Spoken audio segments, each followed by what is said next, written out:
جس طرح انسانوں میں الگ الگ مذاہب کے لوگ ہوتے ہیں، اسی طرح جنات بھی الگ الگ مذاہب سے تعلق رکھتے ہیں۔ پر کیا ہو جب ایک مسلمان عورت پر ایک غیر مسلم جن آ جائے؟ السلام علیکم فرینڈز، ویلکم ٹو اور چینل دی ادر سٹوریز۔ کیسے ہیں آپ لوگ؟ میں امید اور دعا کرتا ہوں آپ سب خیریت سے ہوں گے۔ فرینڈز، اگر آپ کو ہماری پوڈ کاسٹ پسند آتی ہے تو ویڈیو کو لائک اور شیئر کریں۔ چینل پر نیو ہیں تو ہماری موٹیویشن کے لیے چینل کو سبسکرائب ضرور کریں۔ جب سے میں نے یہ چینل بنایا ہے، جب سے آپ لوگوں کے پاس سے اور میری فیملی ممبرز کے پاس سے مجھے بہت ساری سٹوریز مل رہی ہیں، تو آج میں آپ کو اپنے کزن کے ساتھ پیش آنے والا واقعہ سنانے جا رہا ہوں۔ تو بنا ٹائم ویسٹ کیے چلتے ہیں آج کی سٹوری کی طرف۔ آج کا واقعہ کچھ دن پہلے ہی مجھے میرے کزن جنید نے بتایا تھا، جس کا وہ عینی شاہد بھی ہے۔ آگے کا واقعہ جنید کے پرسپیکٹیو سے سنتے ہیں۔ السلام علیکم احسن بھائی، یہ واقعہ میری استانی کے ساتھ پیش آیا تھا، جو آج سے تقریباً 12 سال پہلے کا ہے، جن کے پاس میں قرآن پڑھنے جاتا تھا۔ پر ان کے ساتھ کچھ اتنا بھیانک ہوا تھا کہ جس کو دیکھ کر میں اتنا ڈر گیا تھا کہ میں کئی دن تک ان کے پاس واپس پڑھنے نہیں گیا۔ وہ منظر دیکھنے کے بعد میں کئی دن تک ڈر سے بیمار رہا تھا۔ آخر یہ سب ان کے ساتھ کیوں اور کیسے ہوا تھا، یہ پوری بات مجھے ان کے ٹھیک ہونے کے کافی دن بعد پتہ چلی۔ میں بتاتا چلوں، میری استانی کا تعلق ایک مذہبی گھرانے سے ہے۔ نماز روزے کے سب پابند ہیں۔ میری استانی بھی پردے کی بڑی پابند ہے، یا یہ کہیں کہ وہ بہت ہی نیک عورت ہیں۔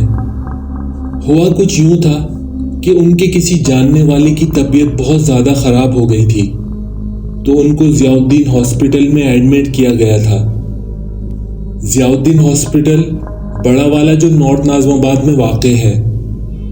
اس وقت ہاسپٹل کے سامنے بڑے بڑے درخت لگے ہوئے تھے۔ خیر، میری استانی اپنے عزیز کی عیادت کے لیے ہاسپٹل گئیں، جن کا روم 2nd فلور پر تھا، اور ان کے روم میں ایک بالکنی بھی تھی۔ میری استانی کسی کام سے اس بالکنی میں گئیں، جس کے سامنے ہی روڈ کراس کر کے بہت سارے درخت لگے ہوئے تھے۔ وہ بھی وہاں جا کر کھڑی ہی ہوئی تھی کہ ان کو لگا کہ سامنے کے درخت سے کوئی کالی سی چیز اڑ کر ان کی طرف آئی ہے، تو انہوں نے فوراً اپنا چہرہ دوسری طرف کر لیا اور اپنی آنکھیں بند کر لی۔ کچھ دیر جب کچھ نہیں ہوا تو انہوں نے اپنی آنکھیں کھولی اور ادھر ادھر دیکھا، پر وہاں سب کچھ نارمل تھا۔ آس پاس کوئی بھی کالی سی چیز موجود نہیں تھی۔ ان کو بڑی حیرت ہوئی کہ ابھی کوئی نہ کوئی چیز تو ان کی طرف آئی تھی، پر اب وہاں آس پاس کچھ بھی عجیب نہیں تھا۔ خیر، انہوں نے اس بات کو اپنا وہم جانا اور واپس روم کے اندر آ گئیں، اور کچھ دیر بعد وہ اپنے گھر واپس لوٹ آئیں۔ پر اس واقعے کے بعد سے ان کو اپنا جسم بہت بھاری بھاری محسوس ہونے لگا تھا۔ کندھوں میں درد رہنا شروع ہو گیا تھا۔ پہلے تو انہوں نے اپنے فیملی ڈاکٹر کو دکھایا، پر ان کی طبیعت میں کوئی بہتری نہیں آئی۔ جب ان کی طبیعت پہلے سے کچھ بہتر تھی تو ایک دن میں قرآن پڑھنے ان کے گھر گیا، کیونکہ کافی دن سے ہم ان کی طبیعت کی وجہ سے ان سے قرآن پڑھنے نہیں جا رہے تھے۔ خیر، اس دن ان کے گھر کے سب افراد گھر سے باہر گئے ہوئے تھے۔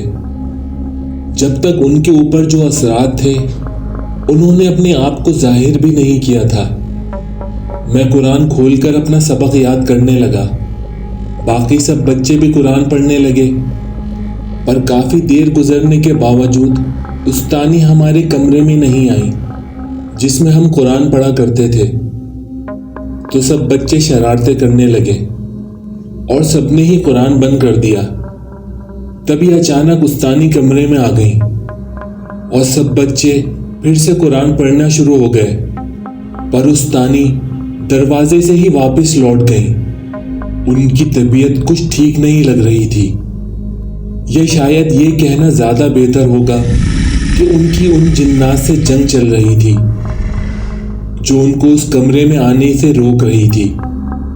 इसी तरह कई बार हुआ कि वो कमरे के दरवाजे पर आती और फिर कुरान सुनकर वापस लौट जाती, पर हम सब बच्चे इस बात से बिल्कुल बेखबर थे कि उनके अंदर क्या चल रहा है। हम अभी कुरान पढ़ ही रहे थे कि बाहर से उस्तानी की जोरदार आवाज आई, चुप हो जाओ, बंद कर दो इसको। हम सब डर से सहम गए थे, पर किसी की हिम्मत नहीं थी कि वो बाहर जाकर देखे। हम सब बस यूं ही अपनी जगह पर बैठे एक दूसरे की तरफ देख रहे थे। काफी देर गुजर गई, पर बाहर से कोई आवाज नहीं आई, न उस्तानी हमारे कमरे में आई। तो हमने फिर से कुरान की तिलावत शुरू कर दी। चंद सेकंड ही गुजरे थे कि बाहर से फिर से उस्तानी के चीखने की आवाज आई और वो चीखती हुई कमरे में आ गई, और उनको उस हालत में देखकर हम सबके होश उड़ गए। वो पसीनों से शराबोर हो रही थी, बाल खुले हुए थे, जबकि आज तक हमने उनको बगैर दुपट्टे के कभी नहीं देखा था। पर जैसे ही मेरी नजर उनके पैरों पर गई, उनके पैर बिल्कुल उल्टे थे। जी हाँ, बिल्कुल उल्टे, मतलब पंजे पीछे की तरफ और एड़ियां आगे की तरफ। और वो दरवाजे पर खड़ी हुई अजीब तरह से गुर्रा रही थी। ये सब मैंने, बल्कि वहां मौजूद सभी ने अपनी आंखों से देखा था। हम सब बेइंतहा डर चुके थे और सभी सख्ती की कैफियत में उस्तानी को देख रहे थे, और उस्तानी गुर्राई जा रही थी। और फिर उन्होंने गुस्से भरे लहजे में कहा, निकल जाओ यहाँ से, मना किया था ना तुम लोगों को, मत पढ़ो ये। हम सभी अपने अपने कुरान वहीं छोड़कर अपने अपने घर भाग गए। अल्लाह का लाख लाख शुक्र है कि उस दिन उस जिन ने हम में से किसी बच्चे को नुकसान नहीं पहुंचाया था। फिर बार बार उस जिन ने उस्तानी पर हावी होना शुरू कर दिया। कभी उनको अपने साथ साथ कोई चलता हुआ महसूस होता, पर दिखाई कोई नहीं देता। उनकी हालत दिन ब दिन बिगड़ती जा रही थी। वो एक वक्त में 10-10 रोटियां खा लेती थीं। रात में सब लोगों के सोने के बाद घर से बाहर निकल जाती थीं, जिसके बाद उनके घर वाले उनको ढूंढकर वापस लाते। और सबसे बढ़कर ये कि वो हर वक्त बहुत गंदी हालत में रहती थीं, बगैर दुपट्टे के अपने ससुर के सामने आ जाती थीं। उनके पास से हर वक्त एक नागवार बदबू आती रहती थी। घर में सभी नमाज रोजे के पाबंद थे, पर उन्होंने नमाज पढ़ना बिल्कुल छोड़ दी थी और कुरान को हाथ तक नहीं लगाती थीं। इसके साथ साथ उन्हें अचानक कई ज़बानें बोलना आ गई थीं। वो घर में इधर उधर देखकर पता नहीं किससे बातें करती रहती थीं। उस वक्त उनके घर के बराबर में एक घर बन रहा था जो आधा अधूरा था, और उस पर किसी वजह से काम होना बंद हो गया था। वो अक्सर अकेले वहां चली जाती और घर वाले परेशान होकर उनको इधर उधर ढूंढते रहते थे। वो पूरा पूरा दिन उस खाली घर में छुपी रहती थी। वो इतना ज़्यादा गुस्से वाली हो गई थी कि उनकी मर्जी के बरक्स अगर कोई बात करता तो उनके हाथ में जो चीज़ आती वो उसको खींचकर मार देती थी। यहाँ तक कि एक बार उन्होंने अपने शौहर के बाजू पर इतनी ज़ोर से काटा कि उनका गोश्त ही निकाल लिया। वो लोग मजहबी घराने से थे, तो उन्होंने पहले पहल खुद से उनका इलाज करने की कोशिश की, क्योंकि वो समझ चुके थे कि ये सब उस्तानी नहीं, उनके अंदर का जो जिन है वो उनसे करवा रहा है। पर जब उनके इलाज से कोई फ़ायदा नहीं हुआ तो उन लोगों ने एक आलिम से राब्ता किया।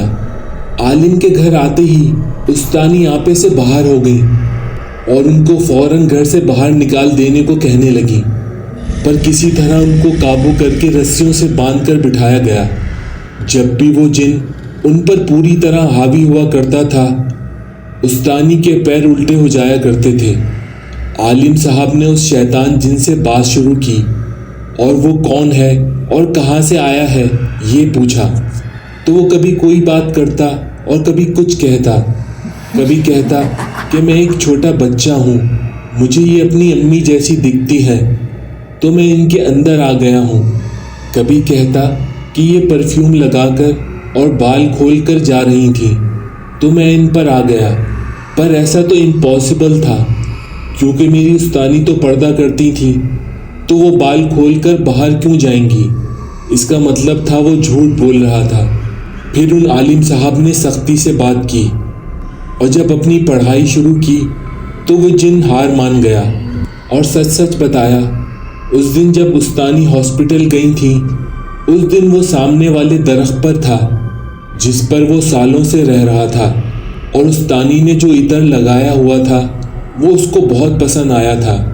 जब ही वो उन पर हावी हो गया था, आलिम साहब ने उसको जाने को कहा तो उसने कहा मैं खुद से वहाँ नहीं जा सकता, आपकी मेहरबानी होगी, आप लोग मुझे वहाँ ले चलें। मैं वादा करता हूँ मैं इसके बाद इसको छोड़ दूँगा। खैर उसी वक्त आलिम साहब के साथ वो लोग हॉस्पिटल आ गए। वहाँ पहुँचकर उस जिन ने कहा आप लोग दरवाज़ा खोलकर बाहर खड़े हो जाएं। तो गाड़ी में पीछे जो उस्तानी के भाई बैठे हुए थे वो उतर गए। बस गाड़ी में आलिम साहब और ड्राइविंग सीट पर उनके शौहर थे। तो उनके शौहर ने अपनी आंखों से देखा कि एक काली सी परछाई उस्तानी के जिस्म को छोड़कर एकदम बाहर निकली है और उस्तानी गाड़ी में ही बेहोश हो गई। वो जिन तो जा चुका था, पर उस्तानी को मुकम्मल सेहतयाब होने में 1 साल लगा। और वो जिन जो उस्तानी पर आया था वो कोई मर्द नहीं, एक औरत जिनी थी। ये था मेरी उस्तानी का एक खौफनाक वाक़या। बहुत शुक्रिया जुनैद तुम्हारी इस स्टोरी के लिए। सो फ्रेंड्स, कैसी लगी आपको ये स्टोरी? अगर पसंद आई है तो वीडियो को लाइक और शेयर करें। चैनल पर न्यू है तो प्लीज़ हमारी मोटिवेशन के लिए चैनल को सब्सक्राइब ज़रूर करें। अगर आपके पास भी कोई पुरअसरार वाक़या है तो हमारे साथ ज़रूर शेयर करें। आप हमें मेल कर सकते हैं या इस व्हाट्सएप नंबर पे हमें मैसेज कर सकते हैं। अपना और अपने प्यारों का ख्याल रखें, हमेशा पाकी की हालत में रहें, मुझे अपनी दुआओं में याद रखें। तो मिलते हैं आपसे अगले वाक़े के साथ। अस्सलामु अलैकुम।